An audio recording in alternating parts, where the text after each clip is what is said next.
Loyembo ya lelo eza loyembo, mabina ya lelo eza mabina.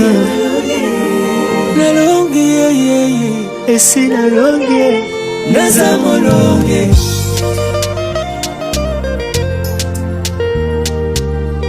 Oui, bonjour tout le monde.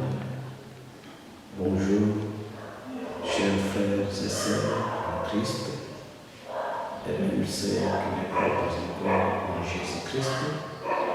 Ça, c'est une occasion pour vous de recevoir les messages que le Seigneur nous envoie par son amour. Je suis le pasteur Raphaël Foudou de l'Église Christ et Compagnon Christo en Cible. Et aujourd'hui, je vais venir vers vous pour partager un sujet très important qui est la foi. La foi, ezali eloko oyo ezali motuya mingi na bomoi ya moto. La foi yango nde ezali kosala ke moto azala connecté avec le ciel. Esika Nzambe azali, Nzambe asala biloko nyonso, Nzambe asala biso, Nzambe aplace biso sur la terre. Alors la foi ekosala ke ntango ozali na yango ezali koede yo okona connecté avec le Créateur. Alors, nazaba moi grâce moke to facilité moke ya koexplike bino na foi parce que nga moko naza na yango, eza eloko naza na yango, mais parfois ezali mpasi mpona koexplike yango epai ya bato, kolakisa ndenge nini eloko yango naza na yango ezali kosala et nous, les amis, qu'on même pas. Voilà pourquoi il faut toujours pour ça recours à la Bible, même les Nzambe, les amis, qu'on limbola yango. Et pour les bisonnos qui m'ont camé à Hébreu 11, sur le temps dans verset 1, qu'on a mis à Pesquiso. Définition ya malamu ya foi. Kuna bimisi biloko mibale. La foi ezali faire une assurance des choses qu'on espère. Simba yango malamu, faire assurance des choses qu'on espère. Ozali ko espérer, ozana elikia ozwa biloko songo, mais sikoyo foi et vous que aux assis sans douter, sans hésiter, aux assis que biloko oyo ngai nazoliki ya kozwa na zala yango na kozwa yango. Et la définition ici, c'est une démonstration des choses qu'on ne voit pas. Donc la foi est pour l'accent. Donc, vous avez l'accès, biloko na nous mais vous avez l'accès que vous avez déjà. Alors, là, qu'il y a la pratique. Par exemple, les lots dans le monde moderne, on a comparé la foi et un bracelet électronique où il bâtit et pas y a bisika nyusi ya zali. À kubomba mate bako repérer à partir de satellite na likolo. Alors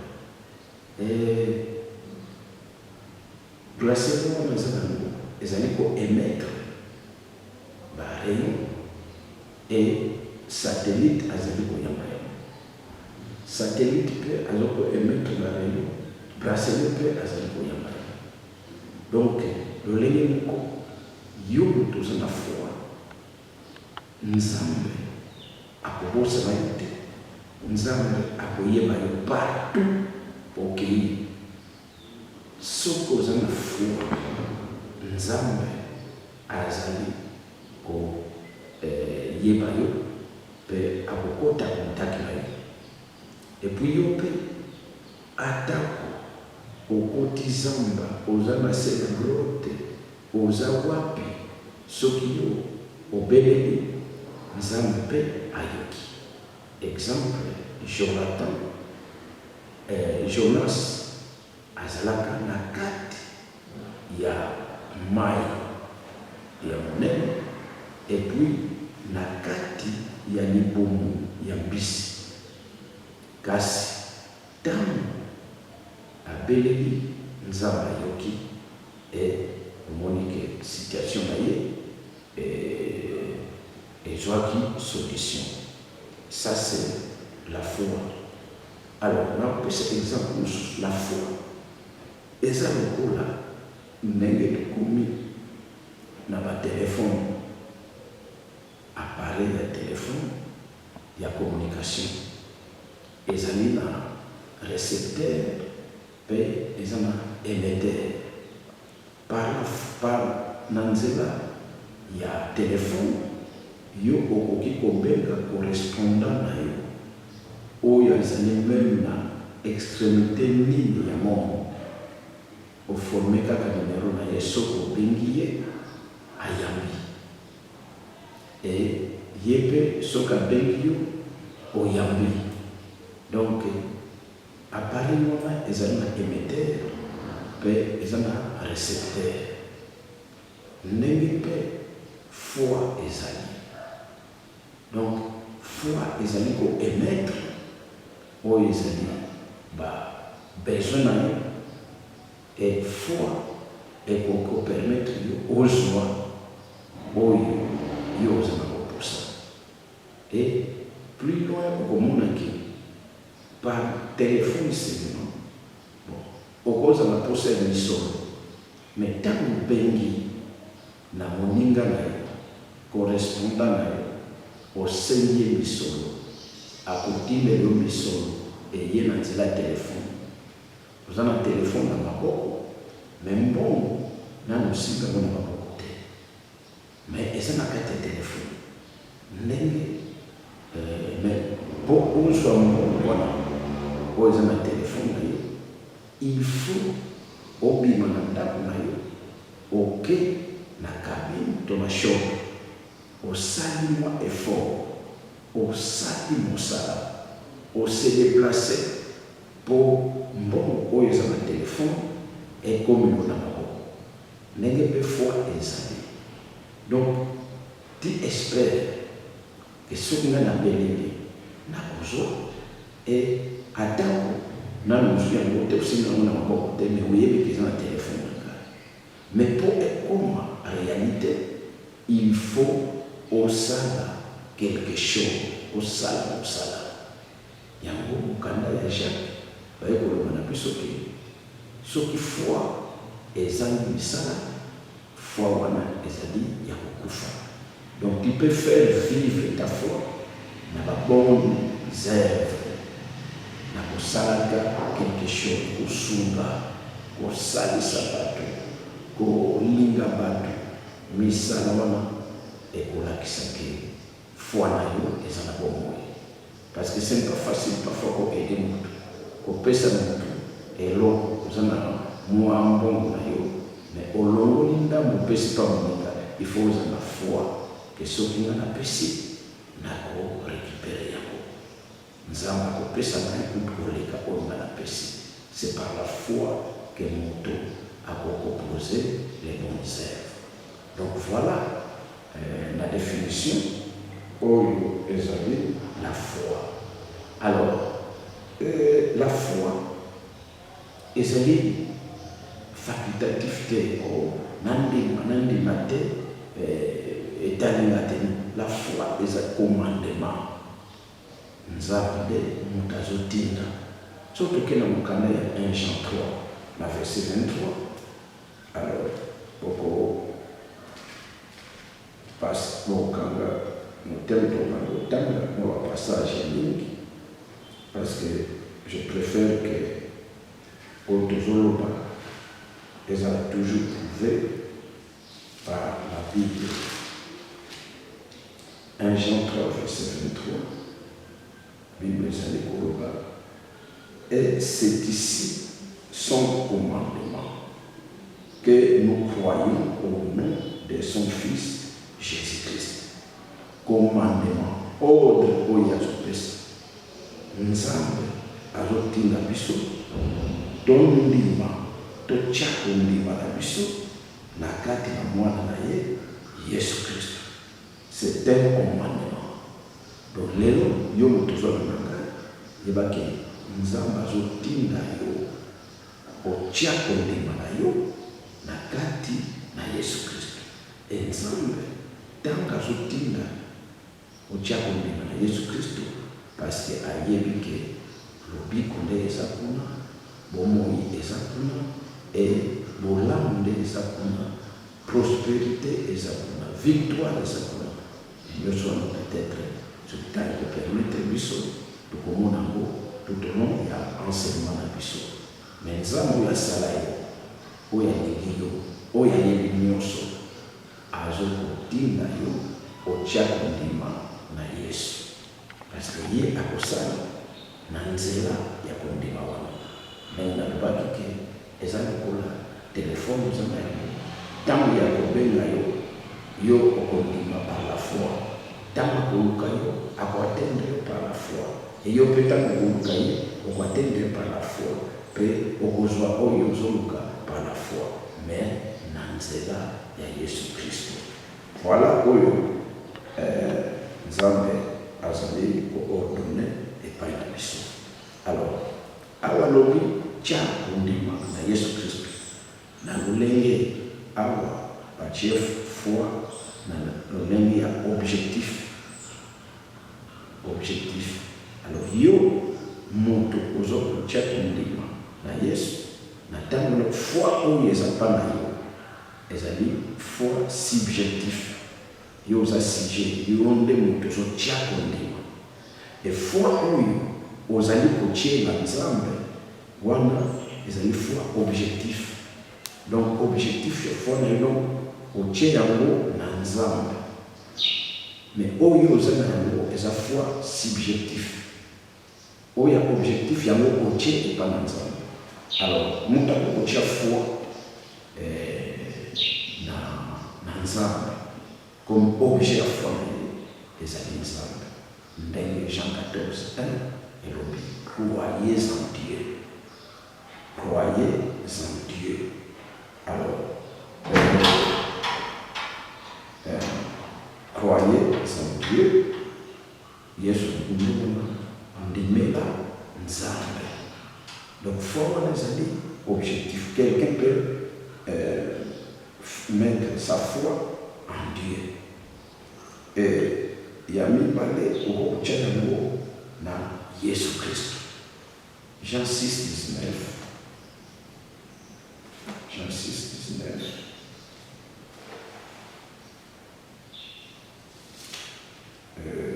Après avoir ramé environ 25 ou 30 stades, ils virent Jésus marchant sur la mer et s'approchant de la barque, et ils lui Père. Mais Jésus leur dit, c'est moi, n'ayez pas peur. Il voulait donc les prendre dans la barque, et aussitôt la barque abonda au lieu et allait. Alors, awa, toyebi histoire de disciples ya Yesu bazali kokatisa mai ya monana. Et Yesu ntango azolanda bango baye komona bakanisaki ke elima. Mais Yesu alobi ezali ngai, ezali ngai. Et mbala mosusu kaka badisiple ntango mopepe yaka bapete kondima na Yesu bayiba te ke Yesu aza wana ti alamuki apameli mbonge mpe mopepe. Et Yesu a approché bango homme et peu de foi.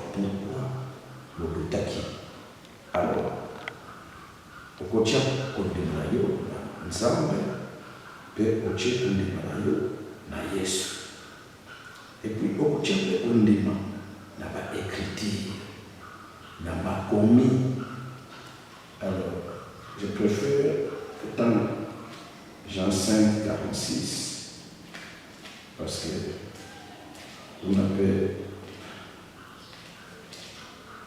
dans la confusion la commis. Jean 5, 46 quand il s'agit des écrits, de quels écrits s'agit-il? Jean 5, 46. Car si vous croyez Moïse, vous me croyez aussi, parce qu'il a écrit à mon sujet. Yesu azoloba na bazolanda ye. Soki ondimi makomi ya Moïse, ondimeli ngai. Pourquoi? Parce que Moïse akomaki pona ngai. Mais si vous ne croyez pas à ces écrits, comment croirez-vous à mes paroles? Ce qu'on dit, Moïse a combattu. Nini okondimina maloba na ngai. Wana zolobela bana bayuda parce que bango ba préférait passer limité kaka okroire na oyo Moïse akoma. Mais Yesu alobi ntango ozondimina Moïse yebaki okondimeli mpe ngai. Soki ozondimela ye te ndenge okondima maloba na ngai. Donc il faut croire aussi aux écrits de Moïse.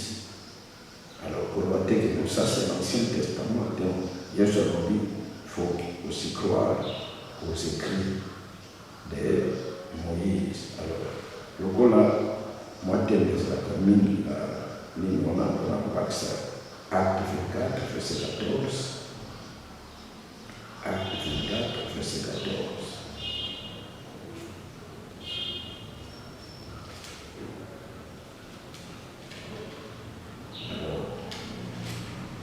Acte 24, verset 14. Et l'obé, je t'avoue bien que je sers le Dieu de mes pères selon la voie qu'il appelle une secte, croyant tout ce qui est écrit dans la loi et dans les prophètes. Alors, en défense, il y a Paul a dit, je t'avoue bien que je sers le Dieu de mes pères selon la voie qu'ils appellent une secte. Ngai nazosalela nzambe ba koko na ngai selon ya batata na ngai selon nzela oyo bango bazoloba eza secte, croyant tout ce qui est écrit dans la loi.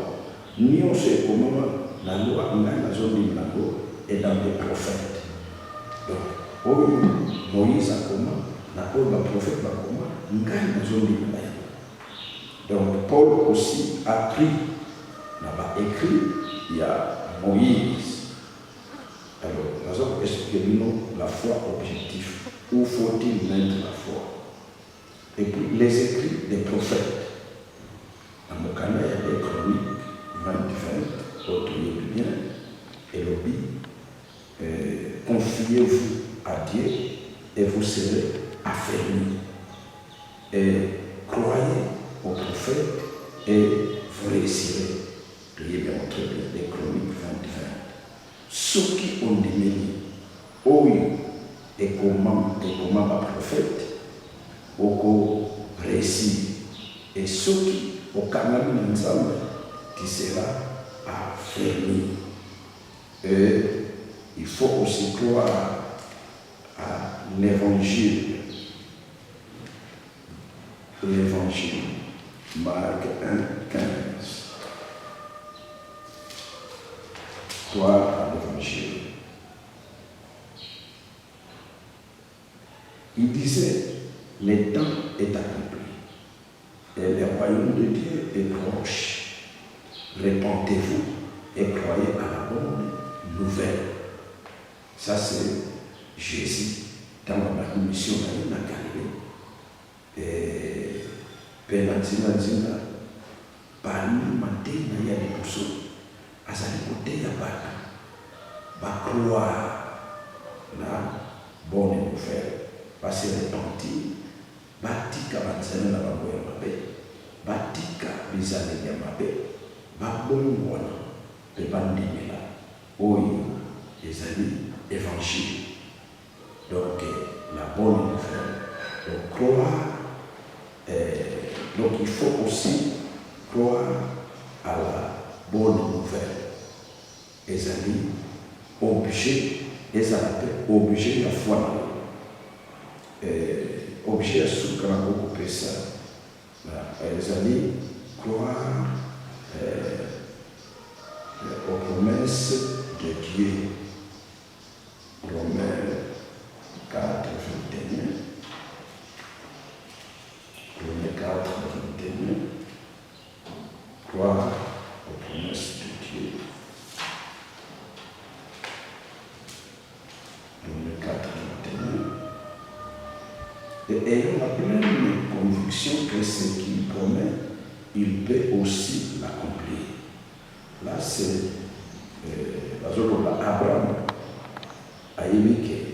ayebaki ensemble oyo ye azali soki alaki eloko il est capable ya kokokisa. Abraham avait cru la promesse ya Nzambe. Donc foi na yo ezala comme objectif les promesses de Dieu. Alors je disais que objectif ya foi na yo, objet ya foi na yo ezala Dieu, ezala Christ, ezala les écrits de Moïse, ezala les écrits des prophètes et l'évangile et les promesses de Dieu. Voilà okoki kotia foi na yo. En dehors de biloko koki kotia foi n'importe côté. Foi na yo ezala motu te. Foi na yo ezala eloko te. Mais tika kotia mokano Nzambe na Yesu mpe na baécrit oyo ya Moïse, na baécrit ya baprofete, na évangile mpe na bapromese ya Nzambe oyo Nzambe aloba zala na kondima ke ekokokisama. Ata baloba yango epai na yo to aloba yango na mboka na bino na libota na bino nyonso na Nzambe akokokisa yango. Alors foi sikoyo nani abandisaka yango? L'auteur de la foi selon la Bible, la Hébreu 12 verset 2, Bible elobi auteur ya foi na biso moto abandaka yango ezali Yesu. Hébreu 12 verset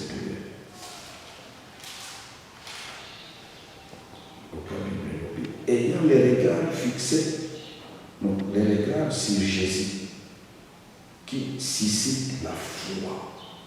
Yesu nde moto alamisaka kondima. Ye nde azali initiateur ya kondima. Ye nde mobandisi na kondima. Yaona lobake ndimela Yesu po ete foi wana oyo kozalepa na yo ntango ndimeli Yesu okokoma na foi. Alors Yesu soki abandi ntango oyo ondimeli Yesu, Yesu abandi yango aselement akomema yango tina perfection. Alors koloba teke ntango oyambelaka Yesu ozwi foi ke nyonso oyo oza na mopusa nyonso eye te foi ekolaka. Eza lokola mwana botami akoli aluni e akena ye. Foi eza mbengwana soki ebotami foi ekokola. Donc Yesu amemaka foi ti ekokoma na perfection. Yango nde ezokosala mwa okeseni entre biso bandimi.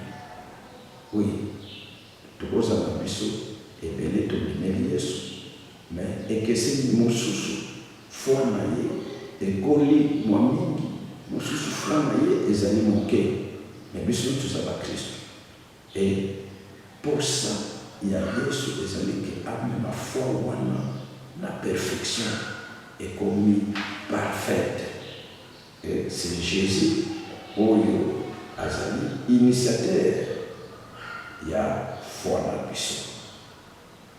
Alors foi mosusu eutaka na oyo ezali likabo le don du Saint-Esprit. 1 Corinthiens 10 oyo esika bazoloba makambo ya badon. 1 Corinthiens 12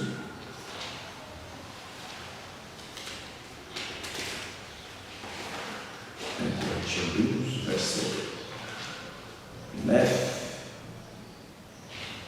Alors dans le Saint-Esprit apesaka yoka à un autre le Saint-Esprit donne la foi par le même esprit, à un autre le don de guérison. Voilà. Donc la foi, ils appellent l'ikabo, il y a un don du Saint-Esprit. Saint-Esprit apesi. Alors foi oyo nalobelaki oyo eutaka na Yesu ezali foi, la foi qui sauve. Foi oyo memaka lobiko, la foi du salut. Ondimeli Yesu ozwi kondima oyo ekopesi o lobiko oyo ekeseni na don. Foi oyo ya don Saint-Esprit apesaka. Foi oyo ya don Saint-Esprit apesaka okomona oza sauvé, mais nazwa par exemple na makambo etali prière. Donc yo okosambela de manière que kino omoni ke likambo wana ezwi solution. Osambeli tala na pesa exemple ya Eli na Mont Carmel. Eli asambeli mvula ezonoka te, mais amon lokolo mo poignet ya loboko Eli a continué kosambela mwa poignet wana ezoya monene, a continué kosambela. Donc ozomona ke foi oyo ndenge wana biso nyonso tosambela kaka, mais moto aza na don ya foi akosambela na kolepa te.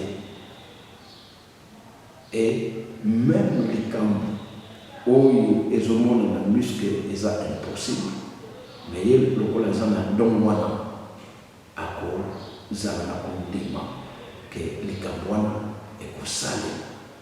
Foi wana oyo Molimo Santo apesaka yango nde ememaka mpe bamiracle, ememaka bamiracle. Mais foi oyo ya sali ondimeli kaka Yesu aza na motema na yo.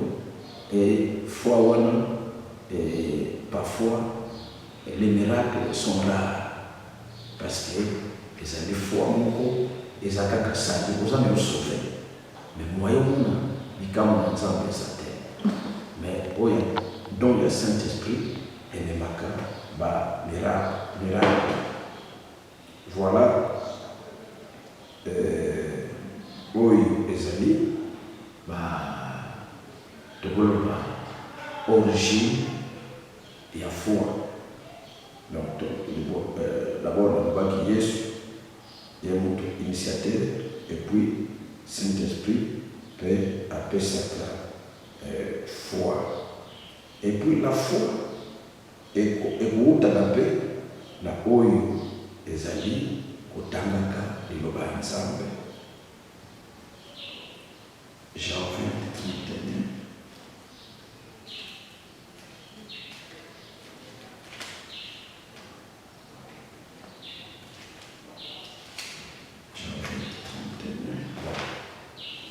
Il fallait mosusu asungaka na kotanga tozala patient. Mais ces choses ont été écrites en afin que vous croyez que Jésus est le Christ, le Fils de Dieu, et qu'en croyant, vous ayez la vie à son nom. Nakutangaka makomi Yesu azali yende azali Christ, yende azali mwana na Nzambe, et tangu ozali kondima ndenge wana kondima na kombo na ye nde okozwa bomoi. Voilà, donc la foi aussi ekoki kouta na baécrit bakritire makomi oyo ozali kotanga. Et puis voyez très bien que dans Romains 10 ezoloba bakondimela ye ndenge nini soki eza na bato te oyo bazoteya, e bato bakokende koteya ndenge nini soki batindi bango te. Et dans verset 17 balobi la foi vient de ce qu'on entend, et ce qu'on entend vient de la parole de Dieu. Alors awa tomoni lisusu que la foi est suscitée par la prédication, na koteyaka liloba ya Nzambe, koteyaka évangile ezali kobotisa kondima na kati na bato. Voilà esika foi eutaka. D'abord nalobaki initiateur nango eza Yesu, ya mibale eza don ya Molimo Santu, Molimo Santu apesaka, ya misato ezali makomi, kotangaka makomi, e ya mine ezali koyokaka liloba ya Nzambe, la prédication, koteya liloba ya Nzambe. Et sikoyo akendopesa quelque importance ya foi. La foi ezali très très important. Voyez que sans la foi, il est impossible de plaire à Dieu. Okoki kosepelisa Nzambe te soki oza na foi te. Nzambe aza na ye likolo na trône na ye, kuna afandi, me esengo na ye ezali na bato oyo baza na foi, oyo baza na kondima. E moto oyo aza na foi awa na mokili akosala makambo oyo ya malamu oyo ezosepelisa Nzambe. Parce que par manque de foi okokoma égoïste.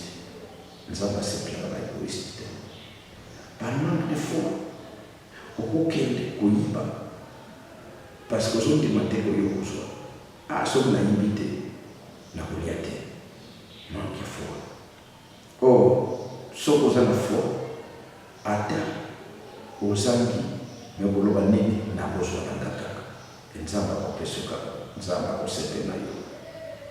Et soki ozomona bacrime na mokili, détournement, tout parce que les gens n'ont pas la foi.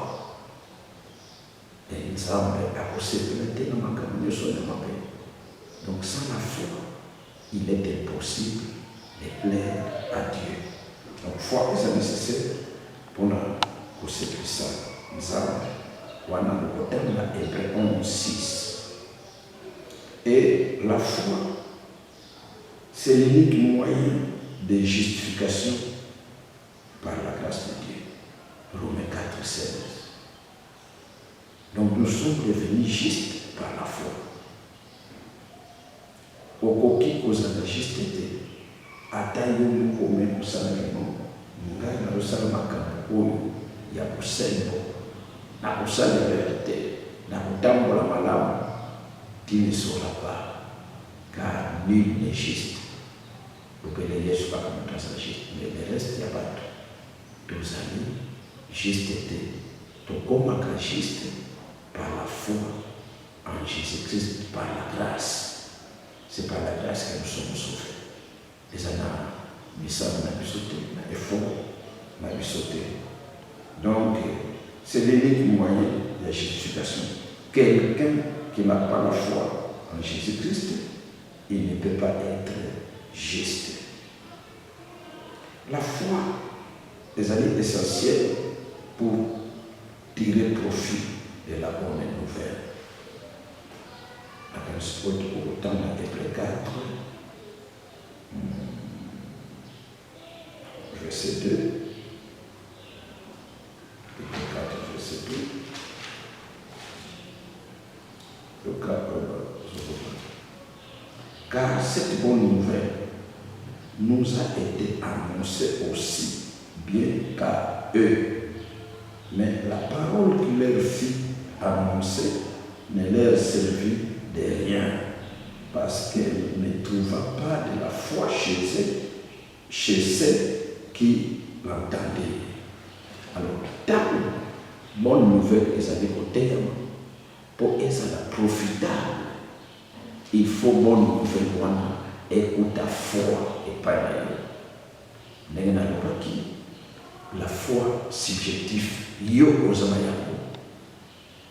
Alors, dans les bonnes nouvelles, c'est l'écouter, écoutez, foi, yo préparé, mon thème là, on démie, et maintenant, les lobawana, et qu'on bota misala, et qu'on coma bénéfique. Donc, la foi est essentielle pour tirer profit de l'évangile. L'évangile peut être thème, sur la pandémie à côté. Évangile les amis pour les gagner comme on peut payer caca. Et vous savez, ça on a écouté.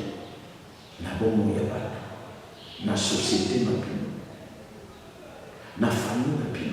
Na mboka na plus. Ce qui donne qu'on bénéficie. Mais ça na malam. Il y a bonne nouvelle. Il faut tous en accomplir. Parce que nous sommes attendus plus de bonne nouvelle d'ailleurs. Comme lumière, mouina ya nzambe, weko na kisabiso, ne muntu kokikotambo, ne muntu kokikofigure. Entre nous, les humains, comment nous devons vivre? C'est dans la lumière de l'évangile. Comment il faut gérer Ezalamboka la biso, na lumière de l'évangile. Comment nous offrir dans la balle, na lumière de l'évangile. Comment nous pouvons vivre dans la famille, la lumière de l'évangile. Comment nous pouvons vivre avec nos voisins, c'est dans la lumière de l'évangile. Alors, il faut qu'on ait la foi.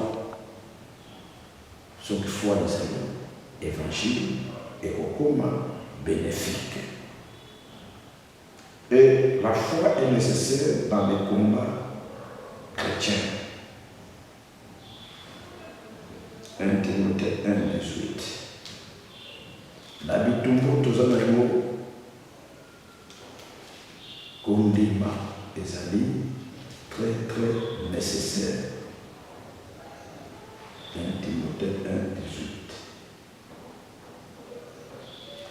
Les recommandations que j'adresse à Timothée, mon enfant, selon les prophéties faites précédemment à son sujet, c'est que, d'après elle, tu combattes les bons combats. La foi est nécessaire dans le combat. En gardant la foi et une bonne conscience. Cette conscience, quelques-uns l'ont perdue et ils ont fait naufrage par rapport à la foi. Sauf que la foi était, n'habitou pas contre les coloniaux, biso ba Kristo zanango, n'habitou pas yo koya, foi na yo et pour ça naufrage. Parce que conscience na yo est sous malamote, comme corrompu. Ah, t'as la mort sous basu, mais n'a jeté. Alors, au lieu où ça va faire, yo olembi, n'est de personne de fiction, il va de ferme assurance des choses qu'on espère. Ah, n'a zozoate, au bout ici et qui a. Ah, n'a zomonante, on a semé pour ça la démonstration de celle qu'on ne voit pas. Mais nous avons la foi. Attends, je vais monter, mais je vais donc, la foi est nécessaire dans le tomba de Zalila. Et la foi, sur le terme 1 Thessaloniciens 13, la foi, la monde épaissaka, efficacité, la prédication de l'évangile. C'est pourquoi nous sommes aux hôtels de il faut qu'on ait la foi. Et foi, on a de communiquer la vérité et pas la batte. Ce qui est la foi, c'est la condamnation. L'évangile a été. Vous allez convaincre. Donc la foi nous aide, et la foi donne l'efficacité dans la prédication de l'évangile. Et la foi est allée pour exclure la propre justice. Donc, foi est pour tout dans l'autre moyen. Au monde, gestion et le mot exact. Romains 10, 3, 4, donc, par la foi, il y a eu des hommes à place dans la tête, des hommes à yémen dans la tête, des alliés dans la tête, mais foi, la tchè, objet fondamental, le col des Zamzam, le col des Yesu, yende à tout son engrais, Nazala, Nazala, les alliés dans la côté. Et foi, et pour tout d'ailleurs, ou exclure, les amis, vantardise. Romains 3, 27. Ou vous allez vantarder que non, ngai, na lekimu tutele, ngai, na zama oyo, ngai, na zama yele, ngai, na te, oyeke, nyoso, na zama ngo, c'est la grâce de Dieu. Parce que, au chef foi, et pas y ensemble. Et la foi est mon anaka. Donc la foi agit à travers l'amour. Foi, yemoko akusante. Mais foi pour esala, il faut oser la bolimo. Donc foi, à travers l'amour, nde ekosala misala. Je préfère que tu dans Galates 6. Dans Galates 5, verset 6. Galates 5, verset 6.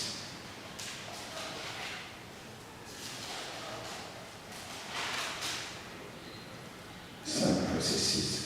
Car en Jésus-Christ, ni la circoncision, ni l'incirconcision n'ont de valeur, mais seulement la foi qui est agissante par l'amour. Makambo sur nous et il n'a pas tout ça la comparaison. Oh, yé azaboyete, yé azanaboyete, yé autiboyete. Bilobona, et vous allez éliminer si nous avons l'amour. Or, si nous avons la foi et l'amour, mais la foi n'a biso et pour ça là, nanzela yabolingo. La foi agit à travers l'amour. Et bien aimé, je pense que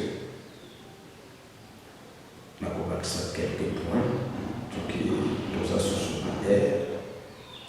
La foi aussi produit. La foi produit quoi? La foi produit l'espérance. Et l'ikia. Ce que nous avons la foi, foi est pour produire espérance. La foi produit l'espérance. Autant dans Romains 5, 2, parce que ça ce matin la foi produit la joie qu'on dit par Emota et Sebo. Acte 16, 34. La foi produit la paix. Romains 15, 13. Kimia. Nous tous en la foi. Ah, vous en avez essayé. à cause de la kimia. Et la foi produit la confiance. 1 Pierre 6. Et puis Ésaïe 28, 16. La foi produit le courage dans la prédication. Foi ezali ko produire courage, molende dans la prédication et même molende devant les obstacles. David, il avait la foi. Et à la foi, il avait ajouté le courage. Ce qu'on a la foi, c'est le courage. Mon troisième la foi, c'est le courage à la tête. Parce qu'il a toujours le courage. Et la foi est allée précieuse dans le bateau. Et puis, peut-être pour nous ceux qui sont au temps Ephésiens 3, 17, peut-être au Souka Ephésiens 3, 17.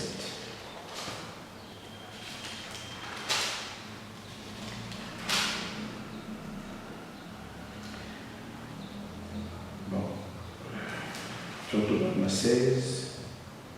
Enfin qu'il vous donne, selon la richesse de sa gloire, d'être puissamment fortifié par son esprit dans l'homme intérieur, en sorte que Christ habite dans vos cœurs par la foi, étant enraciné et fondé dans l'amour. Donc Christ a fondé dans motema par la foi. Donc ceux qui ont la foi, yebake Yesu a fondé dans motema. Ceux qui ont la foi, Yesu a coquille au fondé dans motema. À cause de temps, dans mon élélo, je pense que j'ai la foi qu'avec l'aide du Saint-Esprit, j'ai la foi qu'on bénéficie de ma et ma bénéficie au tchambo de l'Israël et vie et pour changer, pour témoigner mon énanzam, tikanzambe, à Pampola Bisso. Amen. Loyembo ya lelo eza loyembo mabina ya lelo eza mabina nalongi esi nalongi naza molongi